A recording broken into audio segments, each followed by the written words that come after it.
Hi again, special soul. Thank you for joining me and sharing your time and energy with me. And I want to applaud you and congratulate you for taking your health journey seriously, and knowing that your health should be your number one priority. So, yes, thank you for being here and for being curious and open to learning more about your health and happiness. So, this is episode 8 of my Fun Fat Loss series, and we are now currently at the letter O. If you look at Fun Fat Loss, the 8th letter is O. So this one is a little bit different. It's not an O that I'm going to use to give you a tip, but rather a full circle. Again, because it's also episode 8, 8 is the number for balance. So if you look at it and you turn it sideways, you can see an 8 forms an infinity sign. And infinity is all about balance. And the number 8, of course, as well. So I'm going to combine both of those in the sense of it's a complete circle, meaning if you look at your fat loss journey or health journey, you need to look at all levels. So on mind, body, and soul level. So an holistic approach, going the full circle. So it's not just about what you eat or what type of exercise you do. Of course, that's also important, but it's also looking at your mindset, looking at what you're currently feeling at soul level as well, and your emotional level as well. So literally looking at everything, because we are human beings that have 8 wellness dimensions. Actually, again, another 8, didn't even plan that one. So we need to look at a balance of all 8 wellness dimensions, which we also look in detail at in our Ways to Wellness online DIY program. But that's putting that aside. For now, make sure that you look at all levels. So, of course, yes, it's important what you eat and what exercise you do, but it's also important why you eat. So, think about that for a second. Why do you eat? Do you tend to eat when you're bored or stressed or emotional? Remember, it can be any emotion. So, or maybe the opposite. You might not eat when you are feeling stressed or emotional. Again, that's out of balance. So remember, food should never be the reason that we eat. Food is there to fuel our bodies and to help us thrive and to live a healthy lifestyle with full of energy.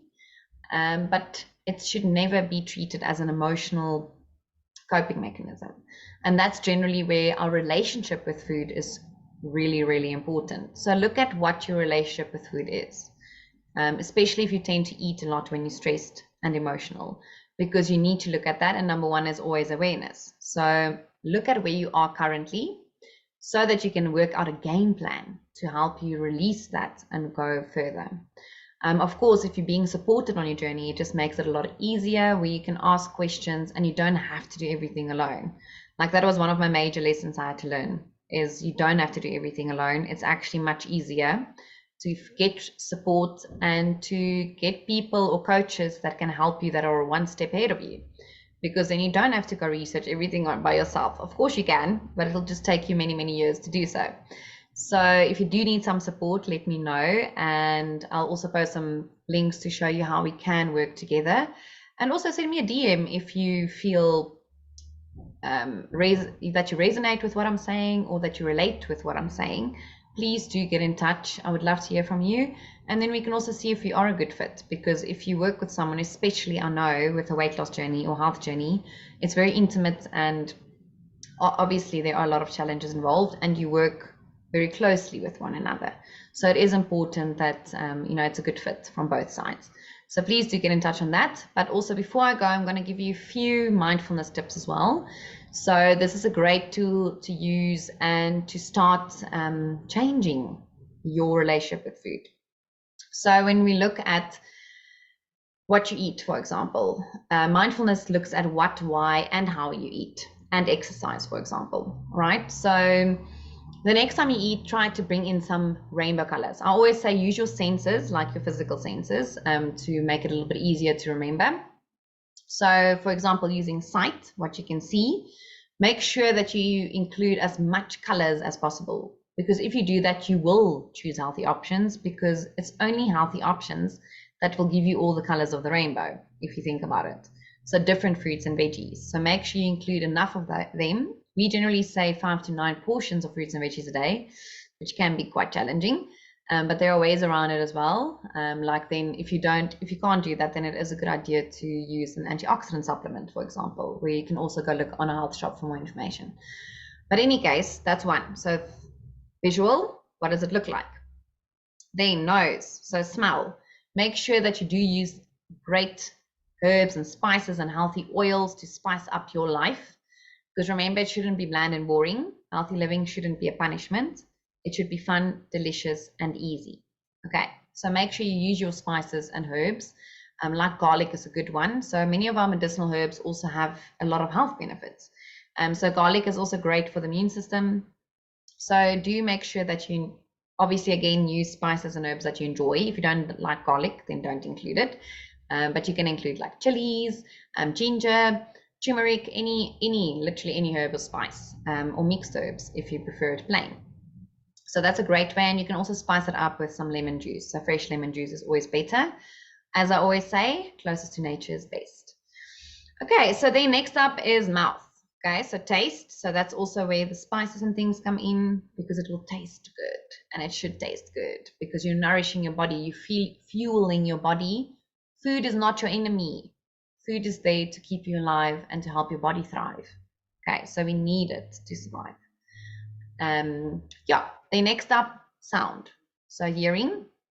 Make sure you have different textures and types of food, like nuts that are more crunchy. Also, if you think of fruit, if you bite on an apple, like the sound you hear. So try to bring in different sounds as well.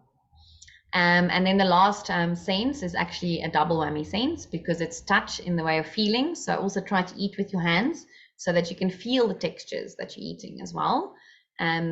Also to, like whether it's smooth or chunky or has little riffles on it, like in an almond. So that's also a good way. But that one, the double whammy one, is how do you feel inside?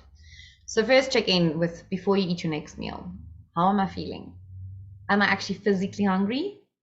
Or am I emotionally hungry, like stressed or sad or angry or whatever emotion is?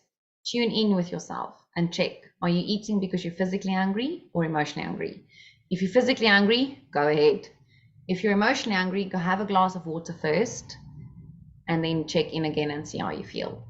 And I always say, if it's an emotional hunger, a good way to help you in transitioning before you can find, or before you heal your relationship with food, is that you can also just find a healthy alternative in the beginning. So that's also a great way to do it.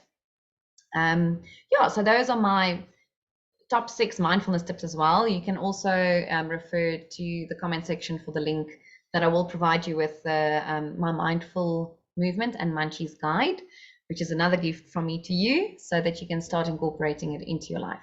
So this was now based on food, but the same applies to movement, and you'll see that in the e-booklet that I'm gifting you, or guide, so that you can start incorporating it. So it's my passion to teach you holistic health tools and tips to help you lose weight, and not just lose weight, but to also keep it off in the long run, because again, it's what we do consistently that matters. Okay, so that was episode 8, which was a full circle, which referred to an holistic approach, looking at mind, body, and soul level, and then also finding a balanced way to live. So yes, in the beginning, you also need to say no as well, which will lead me to the next episode. And well, not the next episode, sorry, it'll be the N, so fun, episode 3. So you can refer back to that one to get some tips on how to learn to say no and to create your new story. Okay, cool. So if there's anything, please share any aha moments or anything that stood out for you. I would really love to hear from you. So yes, cheers for now.